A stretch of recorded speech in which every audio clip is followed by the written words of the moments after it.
ouvir mais um pouco o pronunciamento do governador João Dória. Da Saúde do Estado de São Paulo, tem apenas aqui uma pequena correção a fazer na minha própria manifestação.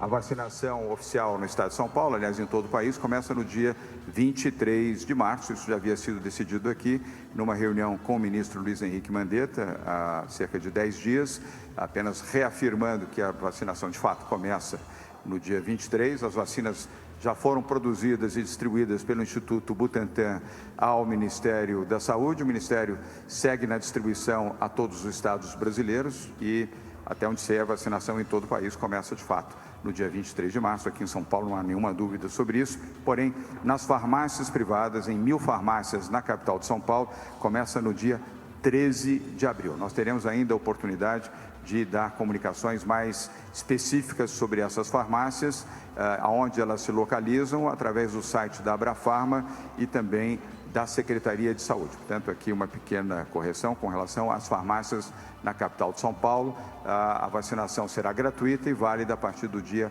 13 de abril. Nos postos de saúde, a partir do dia 23 de março, postos de saúde do Governo do Estado de São Paulo, e o Dr. German vai se referir a isso, e também da Prefeitura da capital de São Paulo. Dr. Zé Henrique German, secretário da Saúde do Estado de São Paulo, por favor. Muito boa tarde. Dentro das medidas aqui, existe essa que nós computamos como bastante importante do ponto de vista de atendimento aos idosos, que nas 37 farmácias que existem, que nós denominamos farmácias de alto custo porque elas entregam medicamentos que têm um custo maior, que são justamente aqueles para patologias crônicas e severas, que é onde os idosos estão mais presentes. É nelas que incidem muito mais nos pacientes idosos. Então, nesse sentido, eles vão às farmácias mês a mês e recebem a medicação. Outras medidas nós já estávamos tomando, mas esta agora, em função da nossa epidemia ou pandemia, nós estaremos acumulando esta entrega de 3 em 3 meses, para que eles não precisem vir até as farmácias mensalmente e evitar esta aglomeração. Todo este processo é feito através de uma parte documental e aí a entrega da medicação. Então, tudo isso será feito de uma vez só, num único dia e que vale para os próximos 3 meses. Estamos intensificando para o caso daqueles medicamentos que, por um acaso, naquele momento não exista, a entrega no domicílio do paciente.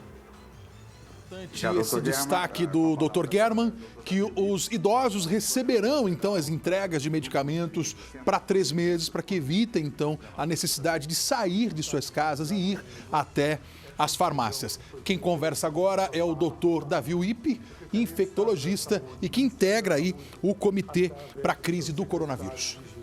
Dr. Wanderson, eu entendo que muito importante por conta que vai desafogar os postos de saúde de todo o estado, uma ideia até para todo o Brasil. A ideia também é adicionar a aplicação da vacina do sarampo. Então, a vacina influenza e sarampo, numa programação hierarquizada que segue a decisão do Ministério da Saúde. Primeiro as pessoas com mais idade, gestantes, e daí toda a cadeia de desenvolvimento do programa de vacina. O objetivo é vacinar, é extremamente importante vacinar contra o vírus influenza, mas na medida do possível que esta vacinação não provoque filas, especialmente na população mais vulnerável, que é acima de 60 anos e com comorbidades. Secretário Dr. Davi Wippe falando da importância da vacinação que já começa no próximo dia 23 em todo o Brasil, especificamente aqui no estado de São Paulo. A expectativa é que seja a maior campanha de vacinação contra a influenza já vista em todo o Brasil. 75 milhões de vacinas. Dessas, 23 já estão prontas e começam a ser distribuídas. E essa citação muito importante também de que as farmácias privadas, cerca de 1.000 delas, também vão vacinar gratuitamente as pessoas. Então, essa relação com essas farmácias você vai poder consultar na internet e também a Record TV vai divulgar para você durante a nossa programação. Você está acompanhando aí a coletiva onde o governador João Dória e também os secretários falam sobre as necessidades de proporcionar maior segurança e maior prevenção para as nossas famílias. Vamos ouvir mais um pouco. Então, dos pacientes que hoje estão confirmados, nós temos alguns pacientes graves internados em UTI na nossa rede e na rede privada. Isto está em torno de 20% aproximadamente, que não chega nem a 20%. Isto está dentro do esperado pelo número de pacientes positivos que nós temos aqui hoje no estado de São Paulo. O nosso atendimento está normal, nós temos total condição de atender esses pacientes, que são aquela parte da curva, né, que são mais graves e que necessitam algum atendimento hospitalar, porque a grande maioria vai estar em casa, mesmo com alguma sintomatologia e sendo positivo para o coronavírus. Então, nesse sentido, nós estamos nos preparando para que esta demanda aumente. E aí a gente possa ter uma oferta que seja mais condizente para atender a esses pacientes que podem ou não vir a aumentar. Como dentro das nossas reuniões do Comitê de Contingência, nós estabelecemos um teto de 1.400 leitos novos em UTI. Desses, nós já temos destinados 1.049, que já estão recebendo a parte de equipamentos e recursos humanos, porque a parte física já está definida onde ele vai ser. Temos hospital por hospital, toda a relação dos novos leitos. Então, hoje nós estamos com um balanço aí de 1.049. Creio que mais um pouco atingimos os 1.400 leitos. Informação importante aí que o secretário José Henrique Germann respondeu à pergunta dos jornalistas. O governo se antecipando, então, já equipando 1.049 novas UTIs. Vamos acompanhar o Davi Uip agora, doutor. Vou tentar explicar porque não ficou claro o que está sendo feito. O hospital não comunica ao Estado nem município gravidade de doente. Então, nós não recebemos a informação que o doente está na UTI por insuficiência respiratória. Esta comunicação é feita e é obrigatória a partir do momento da identificação do agente causal. Então, isso explica o que aconteceu no caso de ontem, que nós fomos notificados na manhã, por conta que o diagnóstico saiu só na manhã de ontem. Esta é uma relação entre um hospital privado e um laboratório privado. Se demorou, se foi em tempo adequado, é uma relação de privados. Então, o Estado, ele recebe, e a obrigatoriedade da notificação a partir do diagnóstico etiológico de coronavírus. Então, não dá para ficar estabelecendo critérios de gravidade, porque as causas são infinitas. Só para deixar claro que essa é a diferença entre notificar caso grave e notificar caso grave com coronavírus. Obrigado, doutor Davi Uip. Bruno, obrigado pela pergunta. A próxima é uma pergunta online. Vou pedir a Bruna fazendo nossa assessora. Temos uma pergunta do jornal Valor Econômico, da jornalista Leila Souza Lima. Qual é a pergunta? Governadora, a questão é, com a escalada dos casos de infecção e a pressão sobre o SUS, há uma articulação dos poderes em torno dos mais pobres, sobretudo a população de rua? Vou pedir a resposta ao doutor José Henrique Germann, secretário da Saúde do Estado de São Paulo, e, se necessário, com comentários do doutor Davi Uip. Germann. Com relação à população de rua, nós estamos atrelados e alinhados com a Prefeitura do município de São Paulo, que é quem tem, digamos assim, a responsabilidade deste atendimento. Damos todo o apoio e coordenação no sentido daquilo que possa ser necessário em termos de alguns insumos. Então, esta efetividade ocorre no âmbito da Prefeitura com o apoio do Estado. Doutor Davi Uip, algum comentário? Ok. Então, pergunta da jornalista Leila Souza Lima, respondida, a pergunta foi formulada online. A próxima é de um veículo que está aqui presente, CNN, com Marcela Raal. Marcela, boa tarde. Sua pergunta, por favor. Olá, boa tarde. Bom, eu queria saber sobre os casos de ontem de óbito que estão sendo investigados com suspeita de coronavírus, se tem alguma novidade em relação aos familiares dessas pessoas que estão esperando. Eu tenho a informação de que uma família que já parece que é um caso de de coronavírus, a família não teve nenhum tipo de monitoramento ou orientação em relação à quarentena ou mesmo isolamento. Eu queria saber como está sendo feito isso.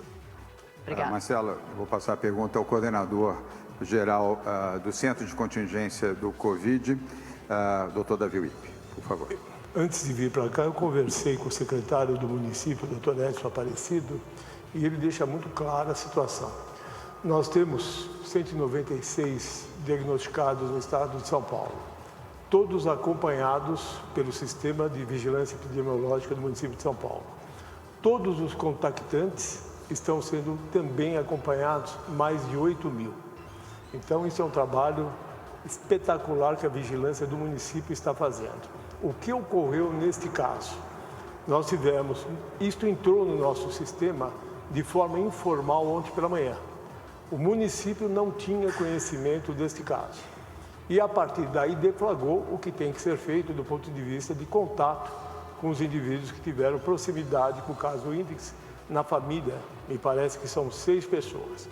Causa estranheza o relato que está sendo feito, que eles não tiveram acesso aos exames da prefeitura, por conta que existem 14.000 exames disponíveis na rede de atendimento da prefeitura. Então, eu acho que é só o estabelecimento de logística, do ponto de vista de acesso dos familiares ou da prefeitura aos familiares. Isso é responsabilidade da prefeitura, do sistema de vigilância da prefeitura. A prefeitura tem feito um trabalho espetacular na sua vigilância e eu acho que saiu um pouco da rotina por conta da forma de notificação. Não poderia ser diferente. Eles só puderam notificar na hora que eles souberam do diagnóstico. É importante destacar que essa coletiva vem trazendo informações que contribuem muito para poder esclarecer as dúvidas das pessoas, né? Aí você está vendo uma situação que deixou muita gente um pouco assustada, mas os shoppings vão fechar, as academias vão fechar, mas por que isso vai acontecer? Apenas para evitar grandes aglomerações e contribuir preventivamente com a saúde e o bem-estar, tanto da população que atualmente frequentaria esses locais, né, e frequenta esses locais, como principalmente os funcionários e assim evitar esse deslocamento, né, que essas pessoas precisam chegar até o trabalho. Vamos ouvir, dando sequência aí, ao secretário José Henrique German. Obrigado, Marcela. A próxima pergunta é online da jornalista Tatiana Santiago, do G1. Bruna, pergunta da jornalista Tatiana, do portal G1. O governo do estado pretende tomar alguma medida mais drástica para evitar aglomeração de pessoas, como o fechamento de bares e restaurantes? A polícia militar vai impedir o acesso de pessoas a praias? Tatiana, eu posso responder com um comentário do Dr. Davi Wippe. As medidas estão sendo apresentadas pelo governo do estado de São Paulo diariamente, praticamente diariamente, se necessário até 2 vezes ao longo do dia. São medidas estabelecidas e fundamentadas em decisões científicas, portanto, são baseadas em informações que vêm da área médica e da área sanitária. Nós não tomamos decisões nem precipitadas, nem decisões de ordem política. As nossas decisões são fundamentadas. Neste momento, não há nenhuma razão para medidas mais drásticas, além daquelas que já foram anunciadas ao longo dos últimos dias e as que estão sendo anunciadas exatamente agora. A jornalista Tatiana não sabia, evidentemente, das medidas que estamos adotando a partir de agora. Ela está online, ela não está aqui presente na coletiva no Palácio dos Bandeirantes. Acesso às praias, não há nenhum registro de necessidade de limitação na área do litoral, seja Baixada Santista, Litoral Norte ou Litoral Sul do estado de São Paulo. Neste presente momento. O governador João Dória, então, dizendo que não há necessidade de se barrar, né, o acesso às pessoas que saem de São Paulo e da Grande São Paulo com destino às praias. A conexão restabeleceu, a gente segue ouvindo o pronunciamento do governador. Aglomerações, seja em praia, beira de praia ou qualquer outro tipo de aglomeração em qualquer região do estado de São Paulo, lembrando que nós aqui respondemos pelo estado de São Paulo. Portanto, o bom senso, a prudência cabe a cada cidadão neste momento. Medidas restritivas ainda não estão sendo anunciadas com relação ou proibitivas em relação às praias aqui no litoral de São Paulo. Mas volto a dizer, antes de passar a palavra ao doutor Davi Wippe, que não é recomendável aglomerações, sejam em praias, sejam em clubes, sejam em qualquer outro tipo de local. Aliás, a recomendação é evitem aglomerações. Doutor Davi Wippe. Eu represento aqui a coordenação de um grupo de mais 9 especialistas que subsidiam o secretário e o governador. Então, aquilo que eu falo aqui é em consonância com o que foi decidido entre esse grupo, de uma forma presencial ou por diversos meios de comunicação. Nós subsidiamos o secretário e o governador. Neste momento, esse grupo subsidia o governador e o secretário da forma absolutamente equivalente ao que está acontecendo. Nós achamos que essas medidas que estão sendo tomadas no dia a dia estão absolutamente adequadas ao momento epidemiológico. Uma outra coisa, governador, e o senhor é testemunha disso, secretário também, nós não vamos nos furtar de indicar as medidas que forem necessárias para conter essa epidemia. O lema, e isto é uma decisão clara de todos nós, é fazer o que for possível para evitar mortes de paulistas. Está aí o doutor Davi Wippe falando da importância, né, de se fazer um estudo e uma análise muito detalhada daquilo que de fato vai contribuir com a prevenção, a saúde, o bem-estar de toda a sociedade. Nesse momento ele abre espaço, o governador abre espaço para que jornalistas façam suas perguntas. O destaque fica então para a campanha de vacinação que começa no próximo dia 23, vai se estender durante longos dias e para evitar grande aglomeração e concentração de pessoas nas unidades básicas de saúde, o governo de São Paulo anunciou aí o convênio com 1.000 farmácias do setor privado para distribuir e vacinar gratuitamente toda a população aqui da capital. Ana, vou pedir que a resposta seja dada pelo doutor Davi Wippe, com comentários, se necessário, do doutor Zé Henrique Guerra. Doutor Davi Wippe. São duas coisas diferentes. Uma é você ter a notificação de casos positivos. Isto vale para a população de qualquer idade. Qualquer indivíduo pode se infectar com o coronavírus. Gravidade, nós continuamos vendo no mesmo perfil de pacientes relatados pelas experiências anteriores e em trabalhos científicos. Fundamentalmente, pessoas com mais de 60 anos, com comorbidades, o que não quer dizer que nós não teremos casos em jovens. Nós trabalhamos sempre com taxas, com índices de morbidade, letalidade e mortalidade. Neste momento, o perfil é absolutamente igual ao que está descrito na literatura. E eu insisto que doente grave é uma coisa, doente grave com coronavírus é outra coisa. Circulou uma porção de fatos e eu posso responder, além do cargo que eu ocupo nesse momento no estado de São Paulo, pelo Hospital Sírio-Libanês, que eu coordeno o Centro de Infectologia do Hospital Sírio-Libanês. É mentira o que está sendo dito nos áudios que estão sendo distribuídos. Não é verdade o número de casos, o número de mortes e, fundamentalmente, o número de pessoas profissionais da área de saúde que estão acometidos pela doença. Quero dizer que isto é um enorme desserviço e nós estamos recorrendo às polícias, tanto federal, estadual, civil, para que tenham ação sobre essas fake news que estão sendo ditas e faladas em toda a rede. Isso está causando pânico de uma forma mentirosa e não tem sentido que aconteça num momento tão importante do país. Obrigado, doutor Davi Wippe. Não há comentário adicional do doutor Zé Henrique Guerra. Ana Letícia, obrigado pela pergunta. Vamos agora a mais uma pergunta online da jornalista Ana Paula Rodrigues, da Rádio Bandeirantes de São Paulo. A pergunta será lida pela jornalista Bruna Fazan. O governo federal enviou menos da metade do dinheiro solicitado pelo governo de São Paulo para o combate ao coronavírus. Haverá prejuízo ao trabalho do governo do estado por falta de verba federal? Responde o secretário da Saúde, José Henrique Guerra. Então, nós fizemos uma reunião com o ministro, entregamos a ele para o Ministério da Saúde analisar e todas as necessidades que nós estávamos colocando, muito especificamente em função do número do aumento de leitos, aqueles leitos que eu citei a respeito de UTI. Isso está sob análise do Ministério e foi combinado de que eles seriam repassados as verbas de uma forma escalonada. A primeira parcela veio, já está fundo a fundo, que assim nós chamamos, do Fundo Nacional para o Fundo Estadual, de 92 milhões de reais. Esta verba agora passa a ser a nossa de nossa gerência e vamos trabalhar isso tanto no Estado como para cada um dos municípios que haja necessidade. É importante esse tipo de citação dada pelo secretário de Saúde, o Dr. German.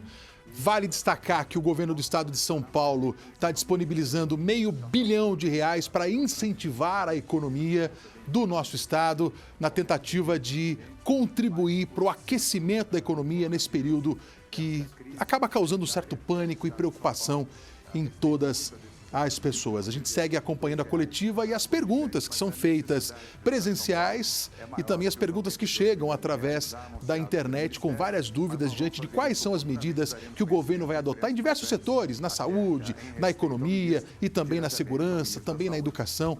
A gente segue acompanhando todos os detalhes e todas as perguntas que são feitas pelas pessoas e, como eu disse, o Balanço Geral vai acompanhar de perto tudo isso que está sendo falado, com reportagens inéditas e exclusivas para trazer essas informações para você. Restrição prevista para metrô e CPTM. E se não houver alguma orientação especial para quem utiliza o transporte público?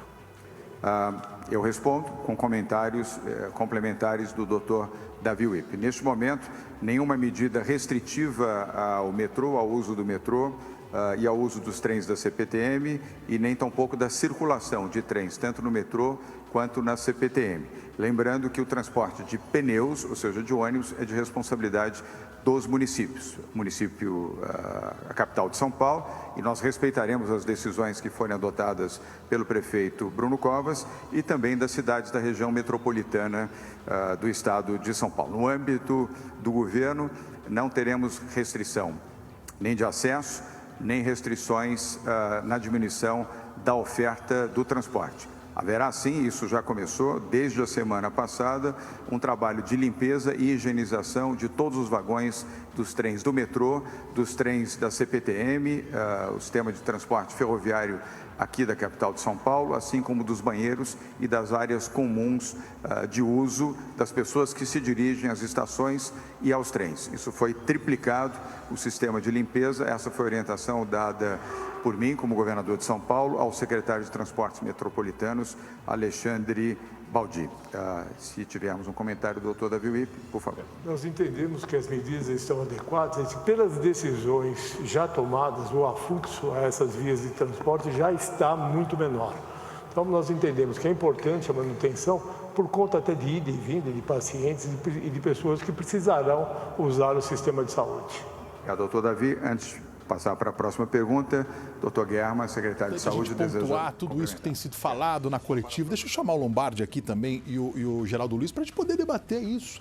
E até porque muitas pessoas que estão em casa estão tentando entender, mas espera aí, vai fechar o shopping? O que é que está acontecendo? É algo mais grave do que parece? Não, são medidas preventivas apenas para garantir a sua segurança, a segurança de quem está em casa, a segurança das pessoas que necessitam trabalhar. Então essas pessoas não indo para o trabalho ao shopping center, evita aquela aglomeração desnecessária nesse período em que é muito importante a gente permanecer em isolamento social. Não é mesmo, Lombardi?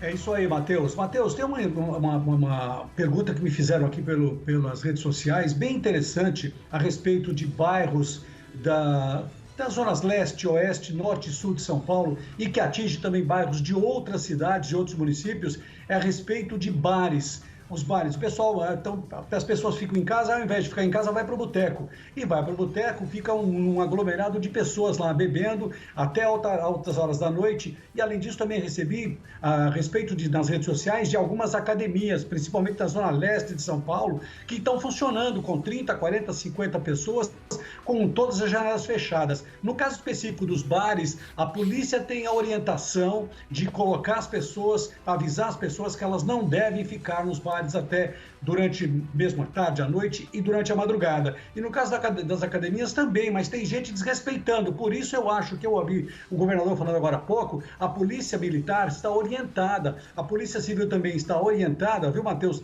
a fazer com que as pessoas voltem para casa. Aquele que desrespeitar poderá ser autuado em flagrante.